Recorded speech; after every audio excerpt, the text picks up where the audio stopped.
My name is Dr. Josephine Palermo, and my superpower is creating business cultures that transform organizations team by team. In this episode, I speak to Greg Nutter, best-selling author of the book P3 Selling and an expert on the selling process and how to influence the decision-making processes of others. We talk about the art of selling and creating great sales teams in organizations. Even if you aren't in sales, you'll find this conversation insightful in terms of how to influence others within your organization. So whether it be selling or influencing or both, I'm sure you're going to love this conversation as much as I did. Well, hello. It's lovely to have you on the podcast, Greg. Welcome. I'm here with Greg Nutter, who is the author of P3 Selling and a B2B sales expert, and I'm really looking forward to this conversation. I've just read Greg's book and it's wonderful, so we're going to have an incredible conversation about what is selling, how we do it, and how do you bring that to life in everyday life, particularly if you're in selling, if you're growing a sales team, you might be a consultant, and even if you have an internal role where a lot of the role is influencing others. And I believe that there's a lot of parallels between that and selling. So, Greg, welcome. I'm keen to hear from you in terms of what has brought you to today. Well, it's been a long journey. So, actually, when I went to school, my degree was in computer science, and I decided I liked talking about it more than actually doing it. So I ended up in sales. And I've been a lifelong learner in sales. I started a sales rep, sales trainer, sales manager, sales leader. And then about 15 years ago, I went into consulting. I worked with some very small companies between, 0 and 20 sales reps, but I also worked with some very large companies like Hewlett Packard and Microsoft and SAP, some very big organizations. So what I found over the last few years in my consulting, I've been working with a number of companies, often in a fractional VP of sales role, and I found a lot of their sellers just either lacked the skills because no one told them, or they'd forgotten the basic skills. And I decided I was going to sit down and write a book so that the next time I had a team, I would say, read this book and then let's work together to figure out how do we implement it. So that's where I am today. Great, Greg. And I know you do a lot of coaching and consulting and training as well, because as we know, people love books. But what I find is that many people don't read or don't have time to read anymore, which is very sad. But that's okay. That's what the audiobooks are for, and that's what having you in real life here is for. So that's wonderful. In your book, you quote Deming, and I love Deming. My first career was in quality assurance and quality management, and so Deming is a real favorite of mine. And you quote, "If you can't describe what you're doing as a process, you don't know what you're doing." Tell me about that quote. Why was that in your book? And, tell me about your process in particular. Well, a lot of sellers believe that selling is an art form. It's being fun, telling a joke, talking about your product. It's more relationship building. In fact, you probably heard the line, people buy from people, which is to imply that relationship is the most important thing. Yes. And it is in a B2C sales, business to consumer. Surprisingly, being a nice, fun person is nearly not as effective in B2B. Business to business selling is really very process oriented. That doesn't mean that you don't have to be nice and personable, occasionally tell a joke. You don't have to be, stiff, but winning deals, you can win a lot more deals if you follow a consistent process.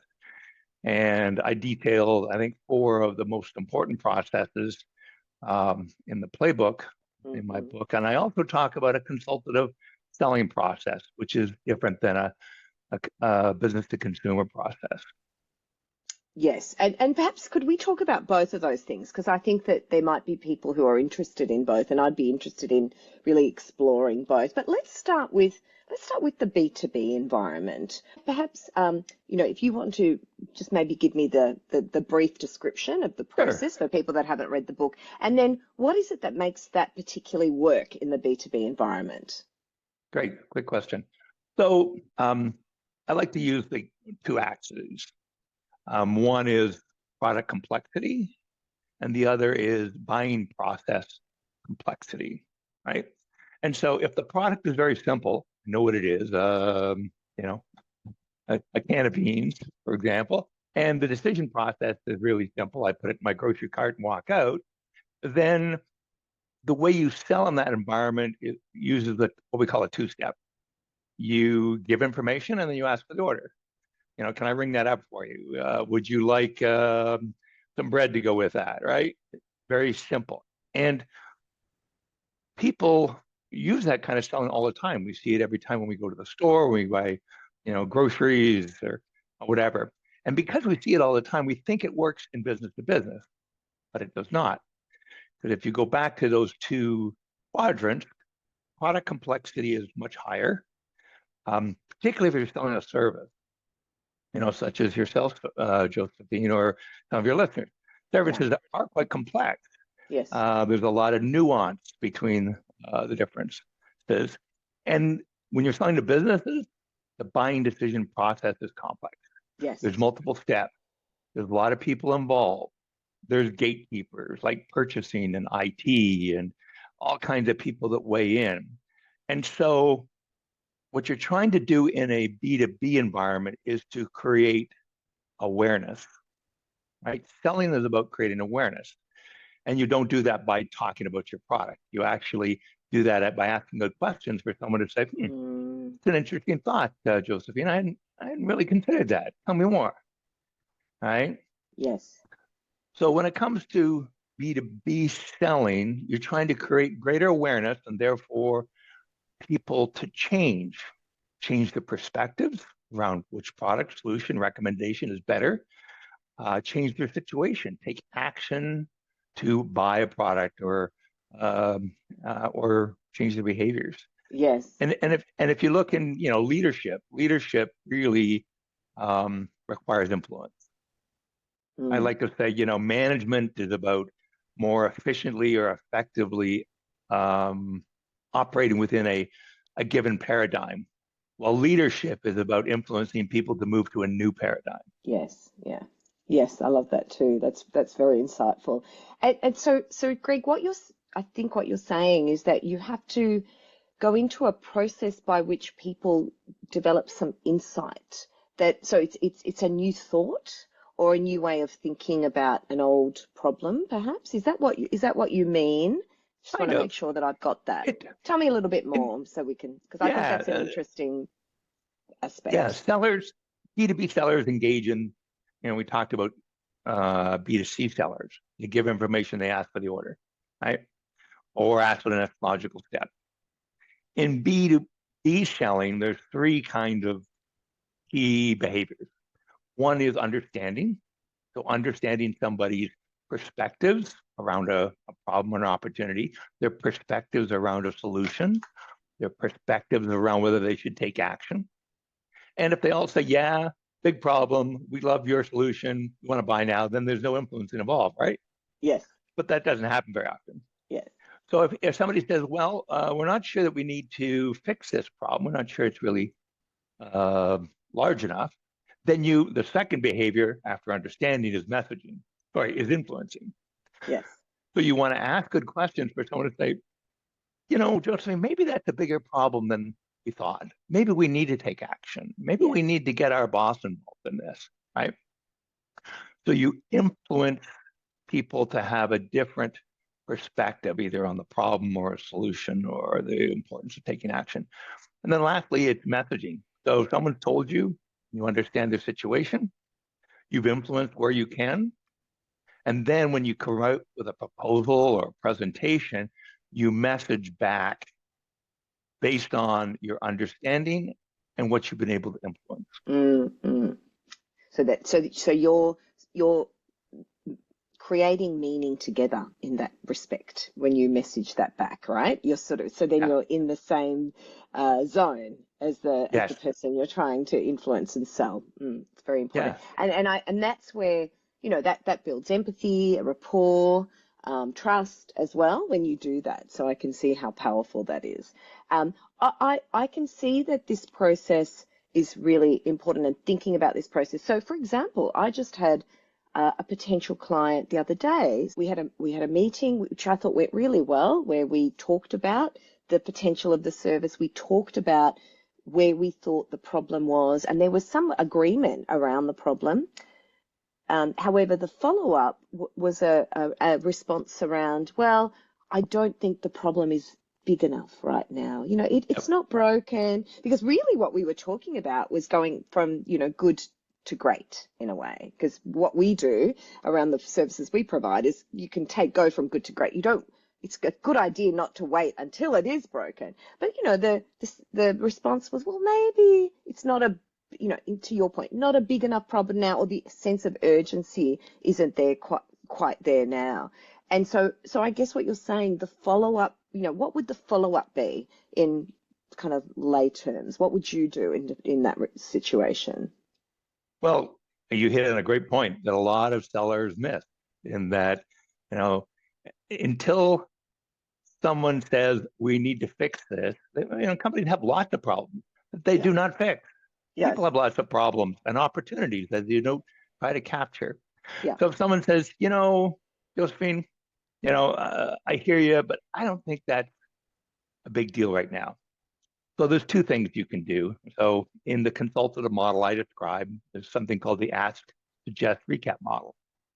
And what you do, you first ask, well, what's your feeling about how it's going to impact your company if you don't do that, or you personally if you don't do that? And they might say, nothing. I Yeah. think it's fine. So the next step is you suggest. You suggest a potential impact that you've seen elsewhere. You might say, Yes. well, Josephine, I fully understand that, but I was working with a client the other week and they had a very similar problem. And they got blindsided Mm, by a new manager who came on the scene, thought this was unacceptable, mm, and and I don't know, fired him, put him on warning, whatever. And you don't really want to make this stuff up, but yeah. you want Yeah. to suggest that this problem could be actually more severe than they thought. Yes. Yeah. Now, if they said, nah, that'll never happen here, then you could suggest something else that you've seen real life, Mm, mm, mm. right? So you're trying to create awareness in areas that someone may not have thought about, Yeah. right? Yeah. So I love that. I Uh, love that, creating awareness. yeah, and what you're looking to do is, just why on the cover of my book there's a light bulb. It's like for people to go, oh wow, Yes. I hadn't thought of that. That's really smart, right? I hadn't thought of that. Now you Yeah. can't do that in all cases, but that's B2B selling.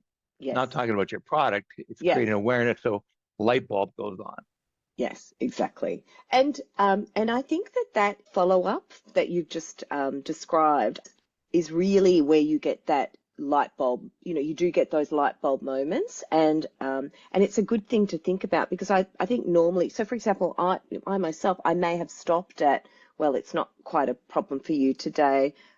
Come back. We'll have another chat when maybe it becomes a problem, which is not a Right, great, it's not a good situation for the client or me, but particularly for the client, because particularly I really care about the work that I do, and I want more people to be doing things to mitigate harm rather than wait until there's dysfunction and harm. So particularly in the work that I do, so I can see that I can be very driven by that, because for me too, sales has to come from my sense of who I am as well. So, mm-hmm.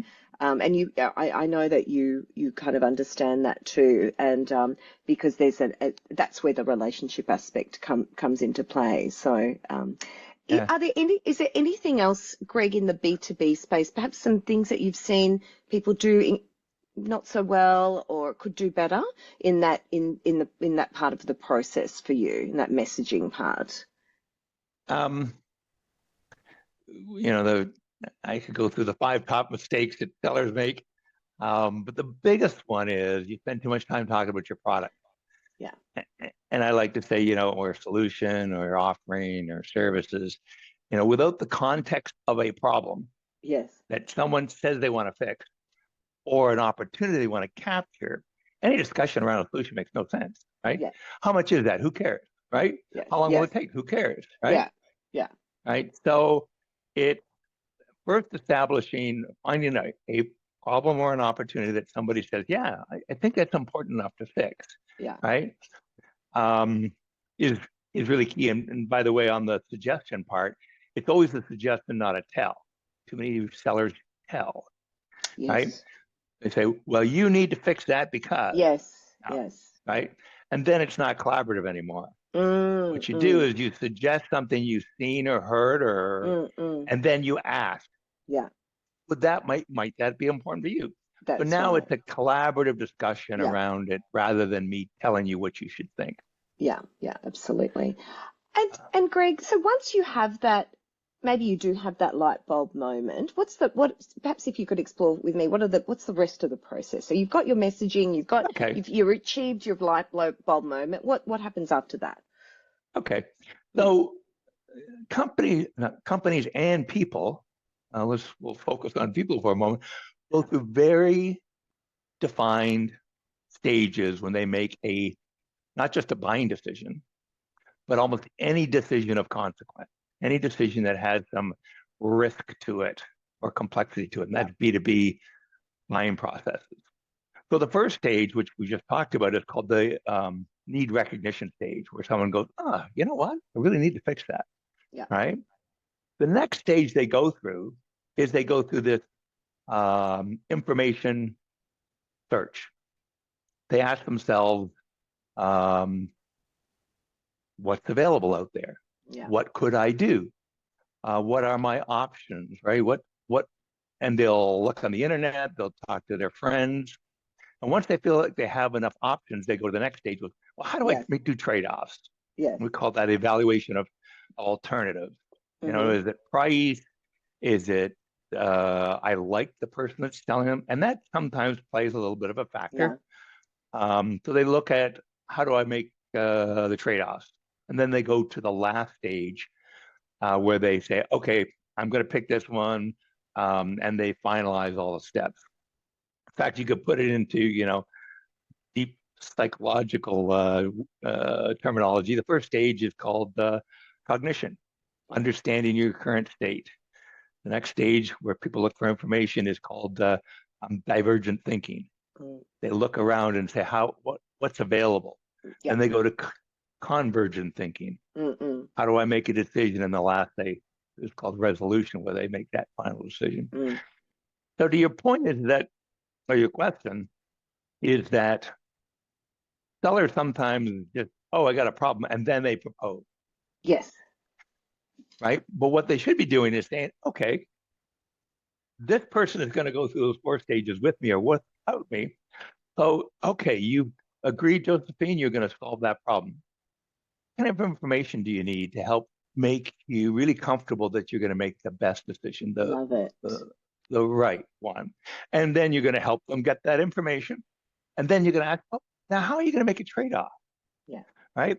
Now I could give you some ideas of how other people have done it, and you help them come up with decision criteria. Mm-mm. And then the last stage, and this is really important with an organization, is that purchase decision stage is where you're actually going to put together almost like a project plan. Yeah. Okay, what do you need to do? What do I need to do? And you guide them through those 4 stages rather than throwing a proposal over the transom and waiting for them to, work themselves through it. Mm-mm. And I really like that because there's a lot of value add in holding the potential client's hand around that, particularly in Mm-hmm. complex purchasing environments. Because, I've come up against particularly large organizations. I've come up against the problem where perhaps you have someone who would like to buy from you, but their purchasing environment is so complex and takes Yeah. time that they don't have the capacity to go through that process right now. I've often heard, I just don't have capacity to go through the procurement process right Mm-hmm. now. And so that's the barrier. The barrier is, we want you, but, Right. the Too difficult. bureaucracy is, so helping, what you're saying is help them navigate that bureaucracy, add that value for them, which would be, a real value add for them, because often, people we are talking to are very time poor. That's why they want our help. They want us to Yeah. come in and help them with something. Yeah. Yeah. There's been a number of research reports um, published recently that talk about, a seller or a consultant or an advisor. They all think, Mm. oh, the buying process is much more, sorry, the selling process is much more complex these days. Well, what you just said is dead on, is that the buying process is much more complex. People are Yeah. swimming in data, information overload. Yes. There's more steps and criteria. Companies are, a lot of companies are very risk adverse today. Yes. You can lose your job from Absolutely. making a bad decision. Mm. So one of the things I tell sellers or advisors is exactly what you just said there, is that, if you ask someone, what's your role when it comes to supporting a customer in a buying decision? Yeah. And sellers will tell me one of two things, or even consultants. They'll say, my job is to be the expert on my solution, or I'm the relationship manager to make sure that our companies work together. And my opinion is those are good roles, but they're secondary. Mm.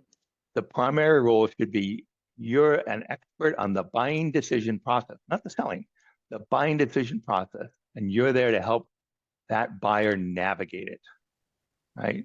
And to take as much complexity out of it as you can. That's right.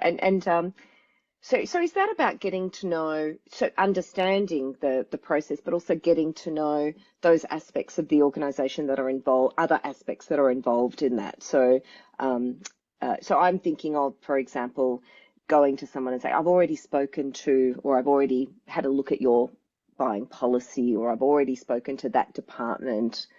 There's already, so that you start to create the pathway for that buying to be smoother, or a Yeah, smoother pathway. yeah, yeah. It's we talk about, and I mentioned it briefly. There's actually two buying decision processes you have to sell to. The first one is an individual. An individual goes through those four stages that I Yes. described. Every Yeah. individual who weighs in on that buying decision. Some go through really fast. Some take months and years. But there's also a corporate buying decision process, Yes. and in there is the gatekeepers, the subject matter expert, the one that'll say, we don't sign an agreement with those terms in there, right? Or an IT department that says, if you don't have a couple references based on our technology, we're not taking you. So Yeah. you need to sell to that group too, right? That's right. So it's influencing that corporate criteria. Yeah. Yeah. And so while the process is roughly structured around those four areas, you need to figure out who's in each stage, which criteria are they really focused on? How do you comply? And what do you do if you can't comply? If somebody Yeah. says, we're going to go for the cheapest solution and you don't happen to be, right? So what do you Yeah. do? Cross your fingers, lower your price, or are there other things you can do? Mm. Yeah. Yeah. And then you can maybe break things up a little bit, or offer an entry level Could solution or be, something like that. Or could be. what would, But yeah. but what I find is that when you're in that stage, and it happens in the evaluate alternative stage where you're actually crafting the final solution, that should be very collaborative. Yeah. Instead of, well, I'll go away and put something together and what do you think? Mm. It's okay, so you mentioned price is really important. How do you think we could get the best solution while meeting that? And you're going to do the same ask, suggest, recap, right? Yeah. Right. So you go through the You're going same to say, process. well, we could break it up. Okay, that's one way to do it. One other way we could do it is maybe this, but that work for you. I thought of that, right? So you're going through that same ask, suggest, and so at the end, you know, you gain agreement on what the ideal solution. And if you do that collaboratively with them, what happens? It's their solution, not yours. Yes. Yeah. And they have a whole lot of Yeah. Much better. commitment to it and support for it than if you just Mm-mm. came back and said, surprise, look what I came up for you. Yeah, yeah, exactly. That's wonderful, Greg. lots to think about there, and I know you go into some of that in detail in the book as well. So I'm going to put I'll definitely put the link to the book in the show notes. You also talked about pipeline in the book, and you've got a golden rule around pipeline. And tell me a little bit about your take on pipeline, because I think you have a very client-centered focus on pipeline as well. Tell me a little bit Mhm. in your words about what that means. Yeah, so pipeline management, anyone who works for a company where they have a CRM system and a lot of deals on the go will do something called pipeline management. We describe a process actually where you look at your pipeline to decide what are the things that you absolutely need to do first, second, third, Yeah. fourth, rather than just the phone rings or an email comes in, I'm going to hop on that now. What are the Mm. high priority? What are the lower priorities? The starting point, though, is to figure out the golden rule, which is um, the selling process follows the buying decision process, never the other way around. So, what I mean by that is just because you were prospecting a client, and it doesn't mean that they're in the first stage, they're in the need recognition. They could be all ready to put out an RFP with a whole bunch of other people, Yes, right? yes, And or just because you put a proposal in doesn't mean that they've decided they're going to do anything. So it's really important that you understand where each person who's a key influencer in the decision mm, is in that process. And that defines what you do, right? A lot of companies have CRM systems that are based on what the sales rep's doing. yes, I made a prospecting call, then I do a discovery call. Then I provide some basic information. Then I develop a proposal, right? And then I close with a deal. Well, that's what seller's doing, right? It doesn't take into context what the buyer's doing. mm, So because there's so much confusion around it, and confusion is not what you want when you've got a big sale on the at risk, is we have two tables. One that says if your buyer is thinking or doing these things, they're in this stage. They're doing these things, they're in this stage. So it mm, helps make it less subjective and more yes, quantitative. yes, And that helps sales leaders as well as sellers figure out where they are. The second table says if they're in this stage, here's your key objectives, and here's the activities that you need to do, and here's things you should not do. yes, So it's where are they, and based on what they are doing and saying and thinking, that tells me as a seller or a consultant or advisor what I should be doing. I love that. It's much more, it's user-centric process rather than Yeah. process from my point of view. And look, that's probably the biggest insight for me too, because in my business, my pipeline reflects what I'm doing or what my Mm-hmm. team are doing, not what the potential buyer is doing. So that to Right. me was a bit of a light bulb moment, Greg. I really like that because in other ways I'm very user centric. I teach and I lecture on this and I think about this all the time, and I really am a proponent of user centric process development and improvement. But I hadn't thought about it in terms of Yeah. pipeline.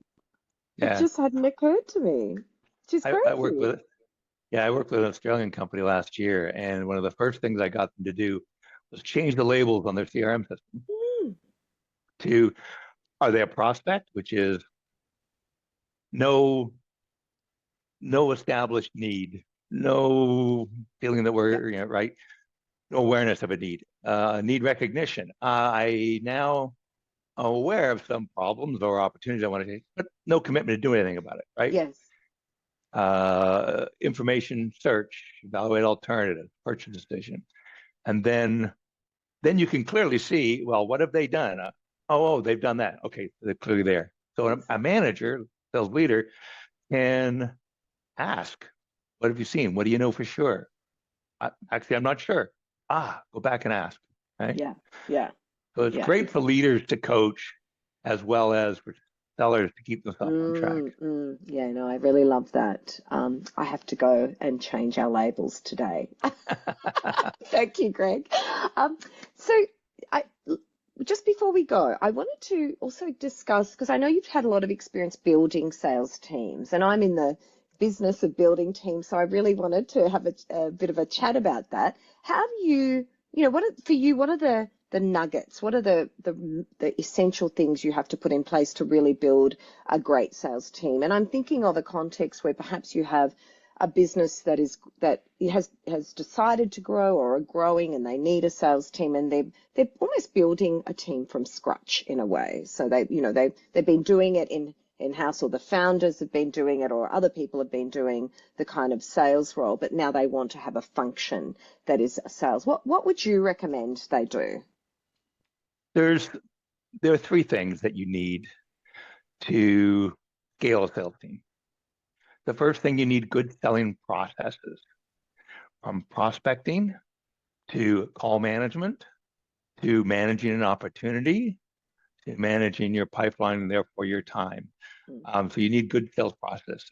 The second thing you need good sales management processes. There's 4 or 5 key ones. How are you going to do a one-on-one, a quarterly business review, a pipeline review, an opportunity review, a joint call, a team meeting, right? And the third thing is you need consistent execution of the first two, right? Or you can't do it. Right. And it's particularly important for entrepreneur, your small business.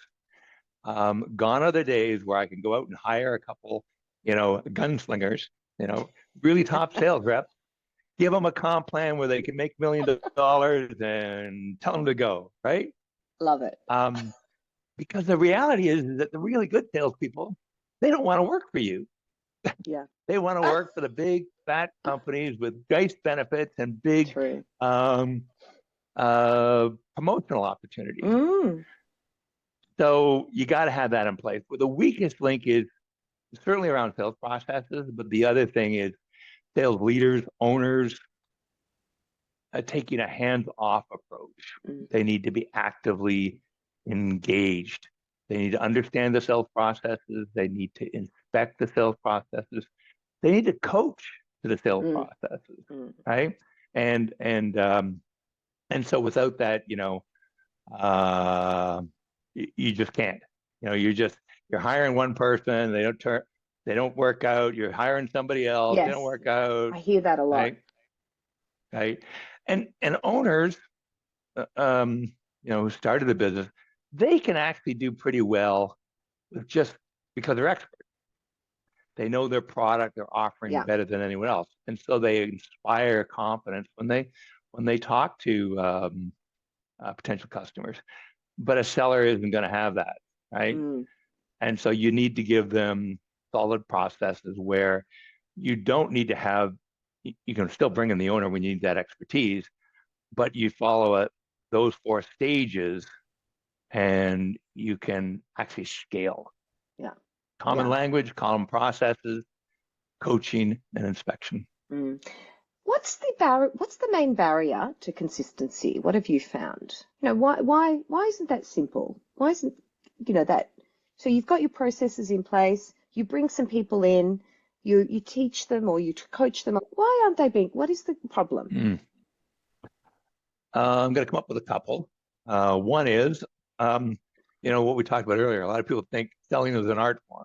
Yeah. You either got it or you don't. I just need to find a couple people with the art form, right, that really know how to do it. Yeah. The second is that, you go on Amazon, anywhere, Google, and look for books on selling.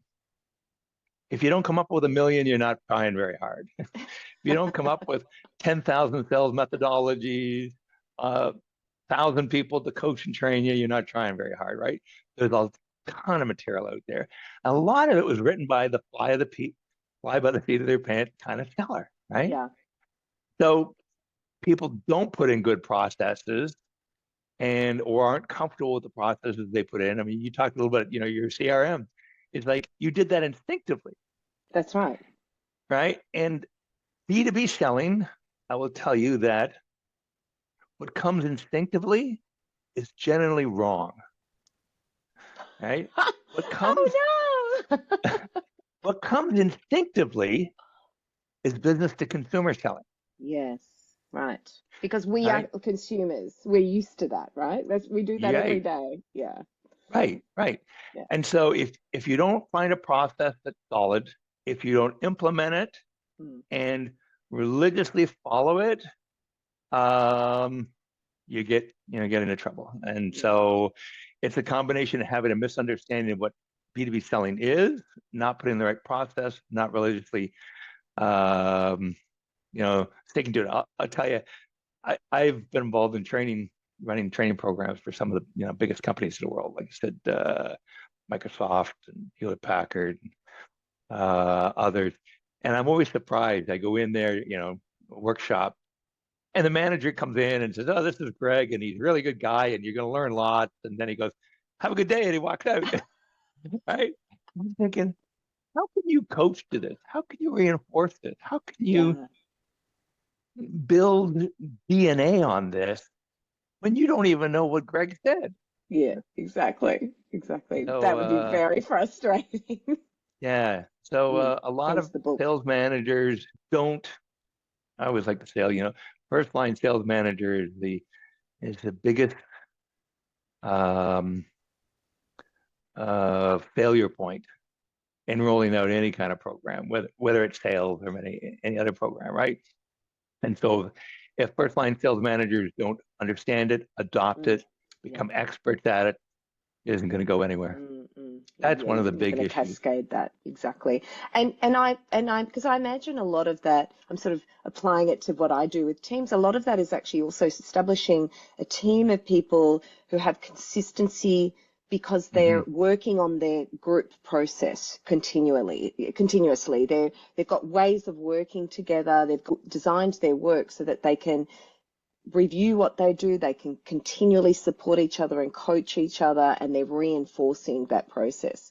And Yeah, that does start with the leader. That is the team leader's role to have an overview across those process transactions, if you like, and then building a relationship with ideally you have salespeople coaching each other and yeah, doing that course correction for each other. Yeah. yeah. I think you hit all four of the ones I always tell people is a culture of learning, Yeah, leadership coaching, or even peer-to-peer coaching, yeah, a process, and consistency. yeah, yeah. Those are Fabulous. really the key ingredients. Mm, yeah. And they're four things, not three things, but that's okay. Because we love the You three caught me things. out. You caught me out. We love the three things. So, Greg, you're in San Diego, and I'm in Australia, but a lot of people that listen are, across both nations. How do people contact you? What's the best way to? Obviously, I'll put the link to the book in the show notes, but how else can they contact you? Sure. And actually, I sell a fair number of books in Australia, in the Fantastic. UK, and Yeah, of Germany, course. and Canada, as well as the US. So you can go to my website, which is p3selling.com, P number three, Number and three. selling.com. You can find me on LinkedIn. There's a P3 Selling business page, or you could connect to me at Greg Jerry G dash Nutter Nutter on LinkedIn. Or even send me an email, Greg at p3selling.com. All three Great. work. All right, fantastic. And we'll put Or all there of are that in the four. show notes. Oh, that's right. Thank you so much, Greg. What a wonderful conversation. And we didn't really get to some of the other context for sales. So if you're up to it, we could always come back and do another conversation around that Absolutely. at a later date. It'd be lovely to talk to you again. Thank Yeah. you so much, Greg. Appreciate the opportunity. Thanks.